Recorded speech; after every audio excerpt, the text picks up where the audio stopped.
এই লেকচারে আমরা আলোচনা করব ট্রান্সপোর্ট ফেনোমেনা সম্বন্ধে। আমরা আগে যে সমস্ত লেকচার সম্বন্ধে আলোচনা করেছিলাম সেখানে আমরা দেখেছি যে একটা গ্যাস ধরা যাক ইকুইলিব্রিয়ামে আছে। তো ইকুইলিব্রিয়ামে যদি থাকে তাহলে কি হবে, যে আমরা সেই ইকুইলিব্রিয়ামটাকে বিভিন্নভাবে ডিস্টার্ব করতে পারি। আমরা এটাও দেখেছি যে গ্যাসের যে মলিকুল যেগুলো রয়েছে সেই মলিকুলগুলোর মধ্যে কি হয় না, অনবরত কলিশন হতে থাকে। আমরা আগের চ্যাপ্টারে এই যে মলিকুলার কলিশন সম্বন্ধে বা collision probability, mean free path, এগুলো সম্বন্ধে আমরা আলোচনা করেছিলাম। তো এই যে মলিকুলার মোশন যেটা রয়েছে বা মলিকুলার কলিশন যেটা রয়েছে, এই যে প্রসেস যেগুলো আছে, এই প্রসেসগুলো কিন্তু বেসিক্যালি একটা গ্যাসিয়াস সিস্টেমের ইকুইলিব্রিয়াম আনতে অথবা ইকুইলিব্রিয়াম অবস্থাটাকে বজায় রাখতে সাহায্য করে। সুতরাং এই যে মেইনটেনেন্স অফ দ্য ইকুইলিব্রিয়াম, যে ইকুইলিব্রিয়াম বজায় রাখার যে টেন্ডেন্সি, এই টেন্ডেন্সির ক্ষেত্রে মলিকুলার মোশনের একটা বড় ভূমিকা রয়েছে। মলিকুলার মোশন অথবা মলিকুলার কলিশন। তো আমরা দেখব যে এমন কিছু ফেনোমেনা আছে যেগুলোতে কি হয় না, আমরা যদি একটা গ্যাসের ইকুইলিব্রিয়াম অবস্থাটাকে বিঘ্নিত করার চেষ্টা করি, অর্থাৎ সেই গ্যাসিয়াস সিস্টেমটাকে যদি আমরা সামহাও ডিস্টার্ব করি, তাহলে দেখা যাবে যে একটা দীর্ঘ সময় পরে আস্তে আস্তে সেই গ্যাসটার মধ্যে ইকুইলিব্রিয়াম আসার চেষ্টা হবে। কিন্তু এর পিছনে ভূমিকা কার আছে না, এর পিছনে ভূমিকা হচ্ছে কিন্তু এই যে গ্যাস মলিকুলগুলোর যে একটা অনবরত মোশন যেটা রয়েছে, তাদের মধ্যে যে কলিশন যেটা রয়েছে, তারাই কিন্তু সেই গ্যাসটার ইকুইলিব্রিয়ামটা আনতে এবং এই ইকুইলিব্রিয়ামটা বজায় রাখতে সাহায্য করে। তো আমরা একটা ফেনোমেনা সম্বন্ধে আলোচনা করছি। আমরা ধরে নিচ্ছি যে একটা গ্যাসিয়াস সিস্টেম রয়েছে এবং ইনিশিয়ালি এই যে গ্যাসের যে সিস্টেম যেটা রয়েছে সেটা ইকুইলিব্রিয়ামে ছিল। এইবার আমরা কি করলাম, এই ইকুইলিব্রিয়ামটাকে ভায়োলেট করলাম। কিভাবে ভায়োলেট করলাম না, এই গ্যাস সিস্টেমটার মধ্যে একটা ফ্লো আনার চেষ্টা করলাম, মাস মোশন। ফ্লো মানে কি, মাস মোশন। যেমন ধরা যাক একটা নদী বয়ে যাচ্ছে, তার মানে কি একটা জলের ফ্লো হচ্ছে, মাস মোশন হচ্ছে। এই গ্যাসের মধ্যেও কিন্তু একটা ফ্লো হয়। এই যে আমরা বলি যে একটা এয়ার ফ্লো হচ্ছে, মোশন অফ দ্য এয়ার হচ্ছে। তার মানে কি এয়ারটা প্রবাহিত হচ্ছে একটা জায়গা থেকে অন্য জায়গায়, flow of air or flow of the mass motion. অর্থাৎ ইনিশিয়ালি আমরা যে গ্যাসিয়াস সিস্টেমটার কথা বলেছিলাম সেটা ইকুইলিব্রিয়ামে ছিল এবং সেখানে কোনো রকম মাস মোশন ছিল না। কিন্তু আমরা সামহাও সেই সিস্টেমটাকে ডিস্টার্ব করার চেষ্টা করলাম এবং সেই সিস্টেমটার মধ্যে একটা ফ্লো আনার চেষ্টা করলাম, যাতে করে তার মধ্যে একটা মাস মোশন ঘটতে পারে। তো এই মাস মোশন বা ফ্লো ভেলোসিটি থাকলে কি হবে, যে একটা পার্টিকুলার পার্টের যে ভেলোসিটি সেটা তার অ্যাডজাসেন্ট পার্টগুলোর ভেলোসিটির থেকে আলাদা হবে। ফর এক্সাম্পল, যেমন আমি প্রথমেই যে উদাহরণটার কথা দিচ্ছিলাম, এই যে নদীর জল বয়ে যাচ্ছে, নদীর জলের একটা প্রবাহ আছে এবং আমরা যদি যে এই জলটাকে কতগুলো লেয়ারে যদি ভাগ করে নিই, একদম নদীর ঠিক নিচ থেকে শুরু করে জলের একদম ওপরের লেভেল পর্যন্ত আমরা যদি এই যে পুরো জলের যে লেয়ার যেটা আছে এটাকে যদি কতগুলো পার্টে যদি ভেঙে নিতে পারি, তাহলে দেখা যাবে যে এই জলের বিভিন্ন লেয়ারগুলোর ভেলোসিটি কিন্তু এক রকমের নয়। ওপরের লেয়ারটার ভেলোসিটি সবথেকে বেশি হয়, তারপরে এটা আস্তে আস্তে কমে কমে আসতে থাকে। অর্থাৎ যেটা হচ্ছে যে বিভিন্ন লেয়ারের যে ভেলোসিটি সেটা কিন্তু আলাদা হয়। এটা কিন্তু এয়ারের ক্ষেত্রেও হতে পারে। আমরা যদি ফ্লো অফ এয়ারের কথা ভাবি, সেক্ষেত্রেও কিন্তু দেখা যাবে যে এই যে বিভিন্ন লেয়ারের ক্ষেত্রে যে রিলেটিভ ভেলোসিটি যেটা আছে সেটা কিন্তু বিভিন্ন লেয়ারের ক্ষেত্রে বিভিন্ন রকমের হয়। তো যাই হোক না কেন, আমরা যদি এই গ্যাসটাকে যদি ডিস্টার্ব করি এবং ডিস্টার্ব করে যদি আমরা অনেকক্ষণ সময় ধরে এই গ্যাসটার ইকুইলিব্রিয়ামটা কীভাবে চেঞ্জ হচ্ছে সেটা যদি ভাবি, তাহলে আমরা দেখব যে প্রথমে ইকুইলিব্রিয়ামে ছিল, তারপর আমরা ডিস্টার্ব করলাম, একটা নন ইকুইলিব্রিয়াম স্টেট ক্রিয়েট করলাম। কিন্তু অনেকক্ষণ ধরে আমরা যদি এটা পর্যবেক্ষণ করি, তাহলে দেখা যাবে যে যদিও ইনিশিয়ালি বিভিন্ন লেয়ারের ভেলোসিটিটা আলাদা আলাদা ছিল, কিন্তু সময়ের সঙ্গে সঙ্গে এই গ্যাসটা কিন্তু আস্তে আস্তে ইকুইলিব্রিয়ামে আসার চেষ্টা করবে, যাতে করে কি হয় না, সবকটা লেয়ারের যে ভেলোসিটি একই হয়ে যায়। It is the thermal motion of the gas molecules that level out the flow velocity by transport of momentum from the faster moving parts of the gas to the slower moving ones. এই লাইনটা খুবই গুরুত্বপূর্ণ, যে আমরা তো জানি যে gas মলিকুলগুলোর কিন্তু একটা মোশন রয়েছে, that is due to the thermal energy, অর্থাৎ thermal motion of the molecules রয়েছে। এই মলিকুলসগুলোর সবসময় একটা ফ্লো হচ্ছে, এবং ফ্লো হওয়ার জন্য কি হচ্ছে না, ট্রান্সপোর্ট অফ মোমেন্টাম হচ্ছে। ট্রান্সপোর্ট অফ মোমেন্টামটা মানেটা কি, অর্থাৎ মোমেন্টামের ট্রান্সফার হচ্ছে। কোথা থেকে কোথায় যাচ্ছে মোমেন্টামটা না, faster moving parts of the gas থেকে slower moving parts of the gas. অর্থাৎ যখন এই যে মাস মোশনটার কথা আমরা বলছি, সেখানে কি ঘটনাটা ঘটছে না, সেখানে একটা ট্রান্সপোর্ট অফ মোমেন্টাম হচ্ছে, না কোথা থেকে কোথায় না, ফাস্টার মুভিং লেয়ার থেকে স্লোয়ার মুভিং লেয়ারের মধ্যে একটা ট্রান্সপোর্ট অফ মোমেন্টাম হচ্ছে। কেন হচ্ছে না, due to the thermal motion of the gas molecule. This process gives rise to the phenomena of internal friction or viscosity. তাহলে এই যে ট্রান্সপোর্ট অফ মোমেন্টাম যেটা হচ্ছে, আমরা যেটা বলছি যে গ্যাসের বিভিন্ন লেয়ারের মধ্যে ভেলোসিটিগুলো আলাদা, তাতে করে কি হচ্ছে না, দুটো পার্টিকুলার লেয়ারের মধ্যে একটা ফ্রিকশান তৈরি হচ্ছে, যেটাকে আমরা বলছি ইন্টারনাল ফ্রিকশান, অথবা এটাকে ভিসকোসিটিও বলা হয়। তাহলে এই যে প্রসেস যেটা আমরা বললাম, এই প্রসেসটা হচ্ছে একটা particular special type of transport phenomena. কিসের ট্রান্সপোর্ট হচ্ছে না, মোমেন্টামের ট্রান্সপোর্ট হচ্ছে।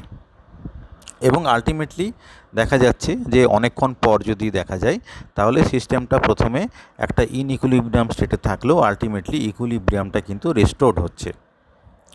এইবারে আমরা আরও একটা ফেনোমেনার কথা আলোচনা করছি, যে ধরা যাক প্রথমে ইনিশিয়ালি একটা গ্যাসিয়াস সিস্টেম ছিল, সেই গ্যাসিয়াস সিস্টেমটা ইকুইলিব্রিয়ামে আছে। এবার আমরা এই ইকুইলিব্রিয়ামটাকে ভায়োলেট করছি। কিভাবে ভায়োলেট করছি না, এই সিস্টেমটার পার্টিকুলার একটা পার্টকে আমরা হিটিং করলাম, সেই পার্টিকুলার পার্টটাকে হিটিং করার চেষ্টা করলাম। হিটিং করে আমরা একটা ইনইকুইলিব্রিয়াম আনার চেষ্টা করলাম। কিন্তু এখানেও দেখা যাবে যে যদি আমরা অনেকক্ষণ পরে এই সিস্টেমটার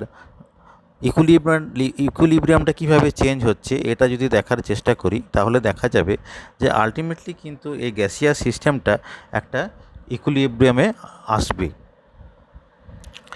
Here too, if left to itself, equilibrium is restored after certain time, অর্থাৎ ইকুইলিব্রিয়াম অবশ্যই এখানে আসবে, and temperature again becomes identical through out. যদিও আমরা একটা পার্টিকুলার জায়গায় হিট অ্যাপ্লাই করেছিলাম, এবং তাতে করে কি হয়েছিল যে একটা জায়গায় বেশি হিট হয়ে গেছিলো এবং অন্য জায়গায় কম হিট হয়েছিল, অর্থাৎ একটা জায়গায় টেম্পারেচার বেশি ছিল, অন্য জায়গায় টেম্পারেচার কম ছিল। কিন্তু অনেকক্ষণ ধরে যদি আমরা সিস্টেমটাকে যদি রেখে দিই, তাহলে কি হবে যে একটা শীতাবস্থা আসবে এবং টেম্পারেচারটা সব জায়গায় ইউনিফর্মলি ডিস্ট্রিবিউটেড হয়ে যাবে।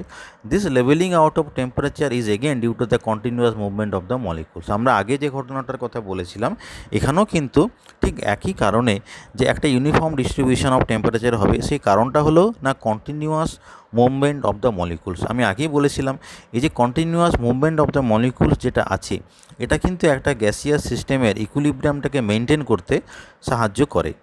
দেয়ার are more fast molecules in the heated part, অর্থাৎ আমরা যদি এই হিটেড পার্টের জায়গাটা যদি ভাবি, সেখানে কি হবে, যে মলিকুলসগুলো থাকবে সেগুলো কিন্তু হচ্ছে খুব ফাস্ট মুভ করবে। কিন্তু আমরা যদি কোনো একটা কোল্ড জায়গায় যদি দেখি, সেখানে যে মলিকুলগুলো থাকবে তারা কিন্তু স্লোলি মুভ করবে, এবং এই যে ফাস্টার মুভিং মলিকুলস যেগুলো ছিল হিটেড পার্টে, তারা কিন্তু আস্তে আস্তে সেখান থেকে বেরিয়ে কোল্ড রিজিয়নে চলে আসবে, এবং আলটিমেটলি একটা কি হবে না, মলিকুলগুলোর ইউনিফর্ম ডিস্ট্রিবিউশন হবে। ইউনিফর্ম ডিস্ট্রিবিউশন হওয়ার জন্য যেটা হবে যে সব জায়গায় টেম্পারেচারটা একই হবে। Molecules at the same time also move to the heated part so that the density of molecules does not change either in the heated or in other parts. এবং এই মলিকুলগুলোর মুভমেন্ট এমনভাবে ঠিক হবে, এমনভাবে হবে যে যাতে করে এই যে টোটাল এই যে গ্যাসে যাতে করে total density of the molecules অথবা প্রেশারের কোনো চেঞ্জ হবে না। অর্থাৎ সব জায়গায় ইকুয়াল টেম্পারেচার তো হবেই, সেই সঙ্গে এটাও হবে যে ডেনসিটি অফ দ্য মলিকুলস অথবা প্রেশার সব জায়গায় কিন্তু ইউনিফর্মলি ডিস্ট্রিবিউটেড হবে। The only thing that occurs in transport of thermal energy from regions of higher temperature to regions of lower one, অর্থাৎ এখানে যেটা দেখা যাচ্ছে যে হাই টেম্পারেচার রিজিয়ন থেকে লো টেম্পারেচার রিজিয়নের দিকে একটা ট্রান্সপোর্ট অফ থার্মাল এনার্জি হচ্ছে। তার কারণ আমরা যেটা বললাম যে হাই টেম্পারেচার রিজিয়নে ফাস্টার মুভিং মলিকুলস রয়েছে, অ্যাকচুয়ালি ফাস্টার মুভিং মলিকুলসগুলোর জন্যই কিন্তু টেম্পারেচারটা বেশি হচ্ছে। তাহলে এই যে ফাস্টার মুভিং মলিকুলস যেগুলো রয়েছে তারা কি করলো না সেই থার্মাল এনার্জিটাকে হাই টেম্পারেচার রিজিয়ন থেকে লো টেম্পারেচার রিজিয়নে নিয়ে চলে গেল, অর্থাৎ ট্রান্সফার অফ থার্মাল এনার্জি হলো। এবং কেন হলো? Due to the molecular motion, molecular মোশনের জন্যই কিন্তু এই এনার্জি ট্রান্সফারটা দেখা যাচ্ছে। এবং তাহলে এই যে প্রসেস যেটা আমরা বলছি এই প্রসেসটাকে বলা হয় থার্মাল কন্ডাক্টিভিটি। অর্থাৎ থার্মাল কন্ডাক্টিভিটি মানে হচ্ছে যে কি না ট্রান্সফার অফ থার্মাল এনার্জি। এবং কেন এই ট্রান্সফারটা হচ্ছে? Due to the motion of the molecules. এইবার আমরা আরও একটা ফেনোমেনার কথা আমরা বলছি। আমরা একইভাবে বলছি যে আমরা প্রথমে একটা গ্যাসিয়াস সিস্টেম কনসিডার করলাম যেটা ইনিশিয়ালি ইকুইলিব্রিয়ামে ছিল, এবং আমরা আবার চেষ্টা করলাম এই ইকুইলিব্রিয়ামটাকে ডিস্টার্ব করার। কীভাবে ডিস্টার্ব করলাম না, আমরা একটা small amount of gas add করলাম। যে গ্যাসটা ছিল একই ধরনের গ্যাস, অন্য ধরনের গ্যাস কিন্তু না, যে ইনিশিয়ালি যে গ্যাসিয়াস সিস্টেমটা আছে সেম টাইপের আরও একটু গ্যাস নিয়ে আমরা সেই সিস্টেমে একটা পার্টিকুলার জায়গাতে দিয়ে দিলাম, যাতে করে কি হয় না পার্টিকুলার সেই জায়গাটাতে মলিকুলার কনসেন্ট্রেশনটা বেড়ে যায়। বাট এটা আমরা দেখব যে পুরো সিস্টেমটার যে প্রেশার যেটা ছিল বা টেম্পারেচার যেটা ছিল সেটার যাতে করে কোনো ড্রাস্টিক চেঞ্জ না হয়। অর্থাৎ প্রেশার টেম্পারেচারটাকে আমরা চেঞ্জ করলাম না, কিন্তু একটা পার্টিকুলার জায়গাতে আমরা আরও একটুখানি গ্যাস অ্যাড করে কনসেন্ট্রেশনটাকে চেঞ্জ করলাম। একটা পার্টিকুলার জায়গার কনসেন্ট্রেশন অন্যান্য জায়গার থেকে অনেকটা বেড়ে গেল। Here too, after a certain time, the added gas gets distributed throughout the entire volume and the concentration becomes uniform.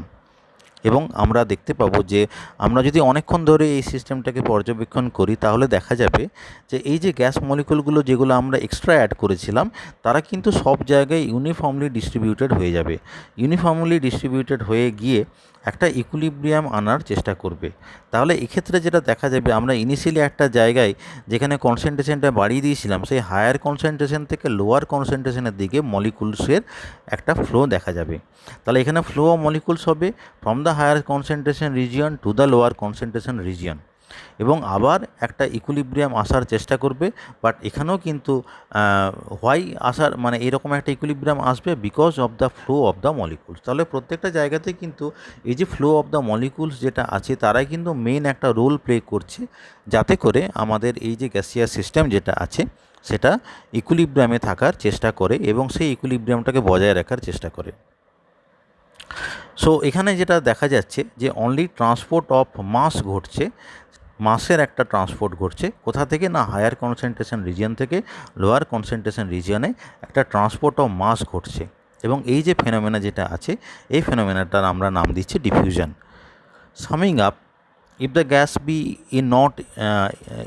gas be not in equilibrium state, there will be either transport of momentum, thermal energy or mass from one region to another region. তার মানে যেটা হচ্ছে যে যদি একটা gas ইকুইলিব্রিয়ামে না থাকে তাহলে কি হবে না আইদার ট্রান্সপোর্ট অফ মোমেন্টাম হবে, অথবা ট্রান্সপোর্ট অফ থার্মাল এনার্জি হবে, অথবা ট্রান্সপোর্ট অফ মাস হবে।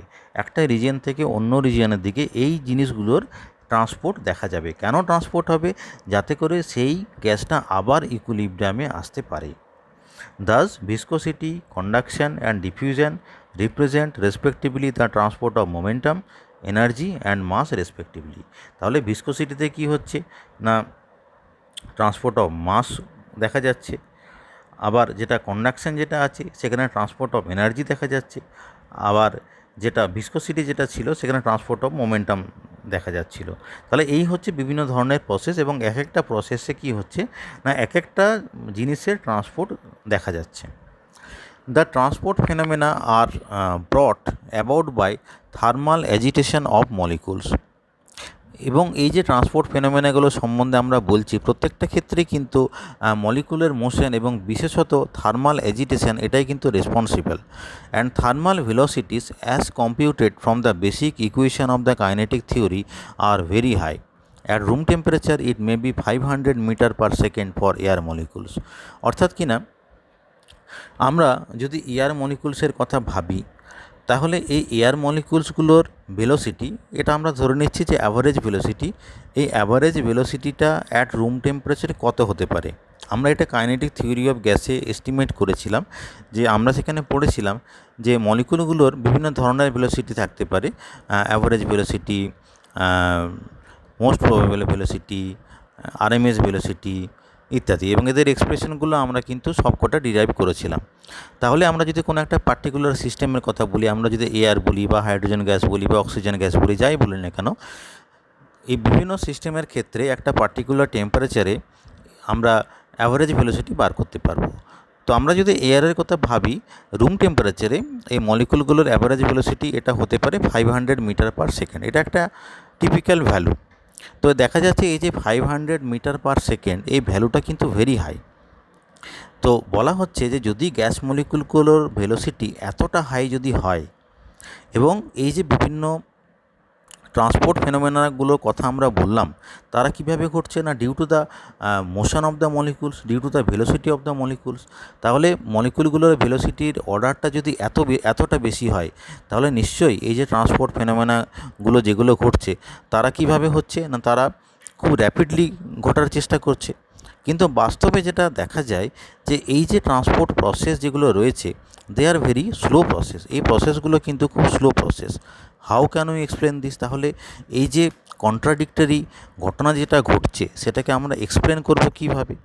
The reason for this disparity is molecular কলিশনস which evidently prevent the free movement of molecules. তাহলে এটার কারণ যেটা হচ্ছে যে মলিকুলার কলিশনস, আমরা জানি যে এই যে গ্যাসের যে মলিকুলসগুলো রয়েছে, তাদের মধ্যে কিন্তু নিরন্তর একটা কলিশনস ঘটছে, এবং এই কলিশনসগুলো কি করছে না গ্যাসের যে মলিকুলগুলোর একটা ফ্রি মুভমেন্ট যেটা আছে, এই ফ্রি মুভমেন্টটাকে তারা বাধা দিচ্ছে। Hence, the study of this phenomena is most conveniently made through the mechanism of free path. এই কারণে এই যে ট্রান্সপোর্ট ফেনোমেনাগুলোকে আমরা যখন ব্যাখ্যা করব, সেটা আইদার থিওরিটিক্যাল হোক বা ম্যাথামেটিক্যালি হোক, in terms of mean free পাথের ধারণা দিয়েই সেগুলোকে ব্যাখ্যা করা হয়। A molecule describing a free path lambda is in essence transporting its momentum, energy and mass through a distance lambda.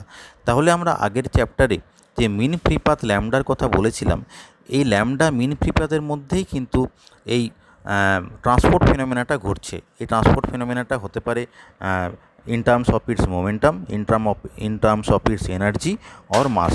যাই হোক না কেন, এই ল্যামডা ডিস্টেন্সের মধ্যেই কিন্তু এই ট্রান্সপোর্টটা ঘটছে। In case of gases in equilibrium, this transport is balanced by an equal transfer in the opposite direction. তাহলে আমরা যখন কোনো একটা পার্টিকুলার গ্যাসের কথা বলছি, এবং যে গ্যাসটা ইকুইলিব্রিয়ামে যেটা থাকছিল, দিস ট্রান্সপোর্ট, অর্থাৎ যে ট্রান্সপোর্টটার কথা আমরা বলছি, এই ট্রান্সপোর্টটা কি হচ্ছে না একটা ব্যালেন্স অবস্থায় আসছে by an equal transfer in the opposite direction. অর্থাৎ একটা ডাইরেকশনের যে ট্রান্সপোর্ট হচ্ছে, অর্থাৎ মাস এনার্জি যে ট্রান্সপোর্ট যেটা হচ্ছে, সেই ট্রান্সপোর্টটা কিন্তু অন্য দিকেও কিন্তু হবে। দুটো অপোজিট ডাইরেকশনে ট্রান্সপোর্ট হয়ে আলটিমেটলি একটা ব্যালেন্স অবস্থার সৃষ্টি হবে। But in non equilibrium cases, যদি নন ইকুইলিব্রিয়াম যদি হয়, there is a net unbalanced continuous transfer of this magnitude. কিন্তু যদি নন ইকুইলিব্রিয়াম অবস্থা যদি হয়, তখন কিন্তু একটা আনব্যালেন্সড কন্টিনিউয়াস ট্রান্সফার হবে। অর্থাৎ মূলত যেটা হলো আর কি, যে যদি কোনো একটা গ্যাস ইকুইলিব্রিয়াম স্টেটে থাকে, তাহলে দুটো অপোজিট ডাইরেকশানে এই ট্রান্সপোর্টটা হয়ে একটা ব্যালেন্স আসবে, এবং যদি নন ইকুইলিব্রিয়াম স্টেট যদি হয় তাহলে তখন দেখা যাবে যে একটা নেট আনব্যালেন্স ট্রান্সফার হবে, অর্থাৎ একটা পার্টিকুলার ডাইরেকশনেই এই ট্রান্সপোর্টটা দেখা যাবে। ট্রান্সপোর্ট মানে আমরা ওভারঅল সব ফেনোমেনাগুলোর কথাই বলতে চাইছি। তো যাই হোক না কেন, ইকুইলিব্রিয়ামে থাকলে ব্যালেন্সড হবে, ব্যালেন্স ট্রান্সপোর্ট হবে, এবং নন ইকুইলিব্রিয়াম যদি হয় তাহলে আনব্যালেন্স ট্রান্সপোর্ট হবে। আর এখানে আমরা যে ইকুইলিব্রিয়ামের কথা বলতে চাইছি সেটা কিন্তু থার্মোডাইনামিক ইকুইলিব্রিয়াম। তো এই থার্মোডাইনামিক ইকুইলিব্রিয়াম বলতে যেটা বোঝায় যে মেকানিক্যাল, থার্মাল এবং কেমিক্যাল ইকুইলিব্রিয়াম সব রকম ইকুইলিব্রিয়ামটাই থাকবে, তবে কিন্তু থার্মোডাইনামিক ইকুইলিব্রিয়ামটা হবে। তাহলে যেটা হচ্ছে যে deviation from a state of thermodynamic equilibrium which implies a non uniform distribution of velocities, non uniform temperature and non uniform concentration. তাহলে আমরা যখন একটা ইকুইলিব্রিয়ামকে ভায়োলেট করার চেষ্টা করছি, তখন এই ভায়োলেশনটা কীভাবে হচ্ছে না নন ইউনিফর্ম ডিস্ট্রিবিউশন অফ ভেলোসিটি হচ্ছে, অর্থাৎ নন ইউনিফর্ম মোমেন্টাম দেখা যাচ্ছে, অথবা কি দেখা যাচ্ছে না নন ইউনিফর্ম টেম্পারেচারের ডিস্ট্রিবিউশন দেখা যাচ্ছে, অথবা নন ইউনিফর্ম কনসেন্ট্রেশন দেখা যাচ্ছে। এইভাবে থার্মোডাইনামিক ইকুইলিব্রিয়ামটাকে আমরা ভায়োলেট করছি। বাট যখন একটা স্টেডি স্টেট আসছে, এখানে একটা ব্যাপার জেনে রাখা উচিত যে স্টেডি স্টেট বলতে ঠিক কী বোঝায়। যে স্টেডি স্টেট মানেটা হচ্ছে যে local values of velocities, temperature and number density are unchange with time, অর্থাৎ একটা লোকাল রিজিয়নের মধ্যে এই ভেলোসিটি, টেম্পারেচার বা নাম্বার ডেন্সিটিটা একই থাকবে, সেটাকে স্টেডি স্টেট বলা হচ্ছে। But it may be not necessary in a state of equilibrium. কিন্তু স্টেডি স্টেট মানে এই নয় যে পুরো সিস্টেমটা অ্যাজ এ হোল ইকুইলিব্রিয়ামে থাকবে। তো এই যে বিভিন্ন ধরনের ট্রান্সপোর্ট প্রসেস যেগুলো রয়েছে, যেমন viscosity, thermal conductivity and diffusion are essentially the phenomena representing the tendency of transfer of momentum, energy and mass resulting in restoration of mechanical, thermal and chemical equilibrium. অর্থাৎ এই যে বিভিন্ন ধরনের ট্রান্সপোর্ট প্রসেসগুলো রয়েছে, সেটা কিন্তু আলটিমেটলি কী করছে না মেকানিক্যাল ইকুইলিব্রিয়াম আনার চেষ্টা করছে, থার্মাল ইকুইলিব্রিয়াম আনার চেষ্টা করছে, অ্যান্ড কেমিক্যাল ইকুইলিব্রিয়াম আনার চেষ্টা করছে। অর্থাৎ আলটিমেটলি এই তিনটে ইকুইলিব্রিয়াম মিলে পুরো সিস্টেমটা ওভারঅল যাতে থার্মোডাইনামিক ইকুইলিব্রিয়ামে আসে, সেই চেষ্টা এরা কিন্তু করে। তাহলে এই লেকচারে আমরা বিভিন্ন ধরনের ট্রান্সপোর্ট প্রসেস সম্বন্ধে আলোচনা করলাম। পরে ইন্ডিভিজুয়াল যে প্রসেস যেগুলো রয়েছে সেগুলো আমরা ডিটেলসে আলোচনা করব।